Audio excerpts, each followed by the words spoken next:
بە مەبەستی باشترکردنی پەیوەندیە سیاسیەکانی نێوانیان شاندێکی باڵای کۆمەڵی ئیسلامی کوردستان بە سەرپەرشتی کارژێڕی ئەنجومەنی سیاسی کۆمەڵ سەردانی مەکتەبی سیاسی پارتی کردو لەلایەن سکرتێری مەکتەبی سیاسی پارتی دیموکراتی کوردستان و ژمارەیەک لە ئەندامانی مەکتەبی سیاسی و سەرکردایەتی ئەو حیزبە پێشوازیان لێکرا و کۆبوونەوە. ڕێبوار حەمەد وتەبێژی ئەنجومەنی سیاسی کۆمەڵ لە دوای کۆبوونەوەکەیان لە کۆنگرەیەکی ڕۆژنامەوانی هاوبەشدا ڕایگەان ئێمە و پارتیش مەبەستمانە پەیوەندیەکانمان باشتر بێت، پێویستە ئەوەی پەیوەندی بە حکوومەتەوە هەیە جیا بکەینەوە لە پەیوەندیە سیاسیەکانی نێوانمان وەکو حیزب.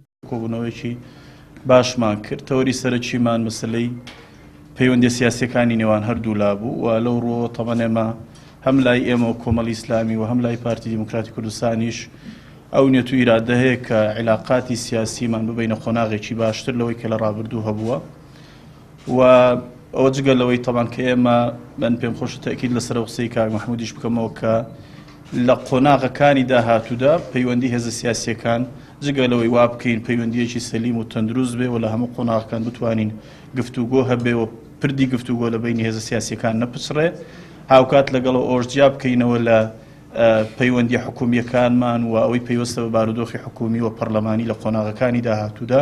هەفتەی ڕابردوو بۆ هەمان مەبەست شاندێکی باڵای پارتی دیموکراتی کوردستان سەردانی مامۆستا عەلی باپیر ئەمیری کۆمەڵی ئیسلامی کرد، بەڵام تا ئێستا هیچ ڕێککەوتنێک یان لێک تێگەشتنێک لە نێوان پارتی و کۆمەڵ بۆ بەرەو پێشبردن و باشترکردنی پەیوەندیەکانی نێوانیان واژۆن نەکراوە. وتەبێژی مەکتەبی سیاسی پارتیش ڕای دەگەنێت پەیوەندیەکانمان لەگەڵ کۆمەڵ لە ڕابردوودا هەوراز و نشێوی تێدا بووە، بەڵام هەوڵ دەدەین پەیوەندیەکانمان لەگەڵ کۆمەڵ باش بێت.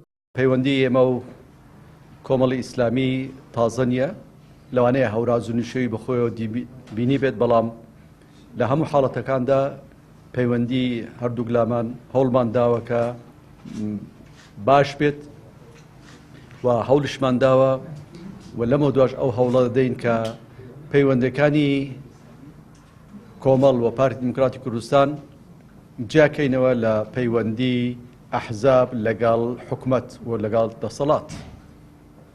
بۆیە لە کۆبوونەوەی پێشووتریش کە ئێمە چوین سەردانی بەڕێز ئەمیری کۆمەڵی ئیسلامیمان کرد، ئەم بابەتە تەڕح کرا و ئێستاش ئەمڕۆ تاکیدی لێکرایەوە. دیارە کۆمەڵێک بابەتی گرنگ و گەرمی ڕاگەیاندنیش لە گۆڕێ هەن کە بۆ هەردوو گلامان گرنگن کە قسەی لەسەر بکەین و هەڵوێستمان دیار بێ لەسەر ئەو بابەتانەش قسە و گفتوگۆی زیادمان کرد.